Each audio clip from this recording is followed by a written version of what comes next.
ለመጀመሪያ ጊዜ ወደ ስፍራው ለተጓዘ ሰው ወደ ውስጥ ዘልቆ ሙሉ የአካባቢውን ድባብ እስኪረዳ ድረስ ቦታው የተተወና ለዘመናት የተረሳ ሊመስል ይችል ይሆናል።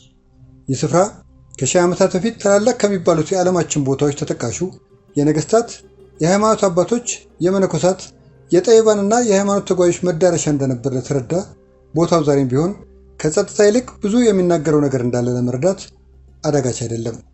አንዳንዶች ስለ ቦታው ታላቅነት ሲናገሩ ቅዱሳን ሳይቀሩ በጸጥታ የሚመለከቱት አስደናቂ ቦታ ይሉታል። በዚህ ገላጣማ መንደር ለስለስ ያለ የነፋስ ሽጉታ ከርቀት ከሚሰማ የቤተ እምነት ደውል ጋር በህብረት መስማት የተለመደ ነው። እንዲህ ጠዋት ሲሆንና ፀሐይ ከጎጆ ስትወጣ ደግሞ ይህ ገላጣማ ምድር ቀጃኖ የደረበ የተኛ የታሪክ ድርሳን እንጂ ከተማ ወይንም መንደር አይመስልም። በእርግጥ እዚህ ስፍራ የጊዜን ትርጉም የሚያፋልስ ከድንጋይና ጭቃ ሳይሆን ከራእይ ከእምነትና ከጠንካራ ታሪክ የተገነባ ከተማ በጸጥታ ተኝቶ ይገኛል። ባጋን አንዳንዶቹ ፓጋን እያሉ ይጠሯታል። በበርማ ማይናማር ውስጥ የምትገኝ የኢራዋዲን ወንዝ ተንተርሳ የተቆረቆረች ታላቅ ከተማ ነበረች። ስለ በርማ ታሪክ የተጻፉ መዛግብት እንደሚያትቱት ባጋን 9ኛው መቶ ክፍለ ዘመን ግድም መመስረት እንደጀመረች ያትታሉ።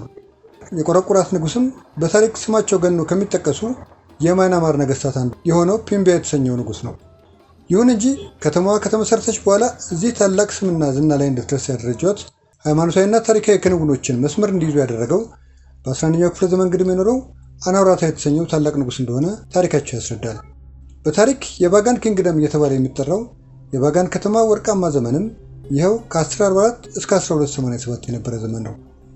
በዚህ ዘመንና የንጉሱ አስተዳደር በከተማዋ ከ10,000 በላይ ቤተ እምነቶች፣ መታሰቢያ ሐውልቶችና ጸሎት ቤቶች ተሰርተዋል።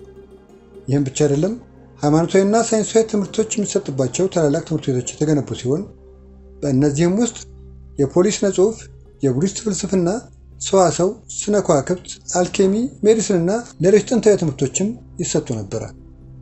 ንጉሱ ይህችን ከተማ በዚህ መልክ ሲያደራጅ በርካታ ዕቅዶችን አንግቦ እንደነበር የታሪክ መዛግብት ያስረዳሉ።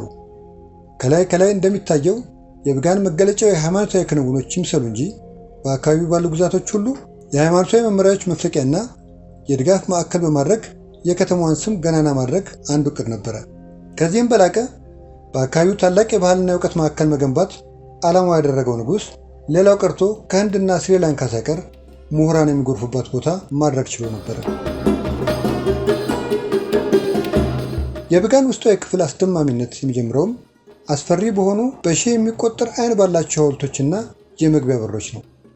አንዳንዶቹ ቤተ እምነቶች በውስጣቸው እጅግ ጥንታዊ ቅርሶችን እንደያዙ ሲነገርላቸው፣ አንዳንዶቹ ቤተ መቅደሶች እስካሁን ድረስ ጭራሹንም ተከፍተው የማያውቁና በውስጣቸው ምን እንደያዙም ከገነቧቸው መነኮሳትና ስራውን ካዘዙት ነገስታት በቀር የሚያውቅ የለም። ከተሰሩበት ዘመን እስካሁንም ድረስ ተከፍተው እንደማያውቁ ይነገራል። በባጋን ጠዋት ፀሐይ ስትወጣ በወርቃማ ጡብ የተሰሩት የህንፃ ሰራዊት የሚመስሉት ቤተ መቅደሶች ምሽት ላይ ወደ አስፈሪ ነገሮች ይቀየራሉ ይላሉ አካባቢውን የጎበኙ ቱሪስቶች።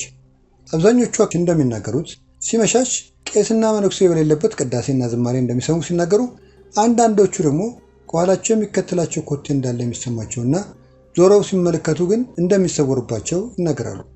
አብዛኞቹ አጋጣሚን ከሚሏቸው ክስተቶች ሌላው በቤተ መቅደሶቹ ጉብኝት ሲያደርጉ የሚሰማቸው ድንገተኛ ቅዝቃዜ ነው።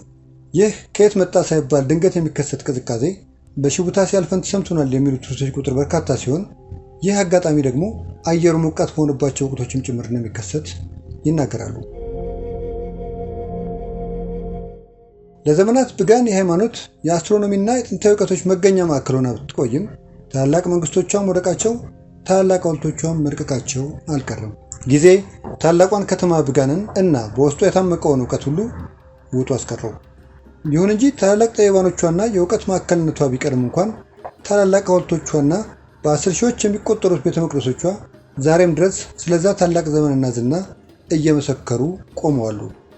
ባጋን ዛሬ እንደ ታላቅ የአርኪኦሎጂ ማዕከል ብቻ ሳይሆን በቀደመውና በአሁኑ ዘመን መካከል እንደ ድልድይ ተነጥፎ የሚገኝ ታላቅ የታሪክ ምስክር ተደርጎም ይቆጠራል። ነገስታቱ በተጓዙባቸው ጎዳናዎች ላይ መጓዝ፣ በእነዚያ የጠቢባን እጆች የተቀረጹ ግንቦችን መዳሰስ ዛሬ ድረስ ከተማዋ የልብ ምቷ እንዳልተቋረጠ ያህል እንዲሰማን ያደርጋሉ።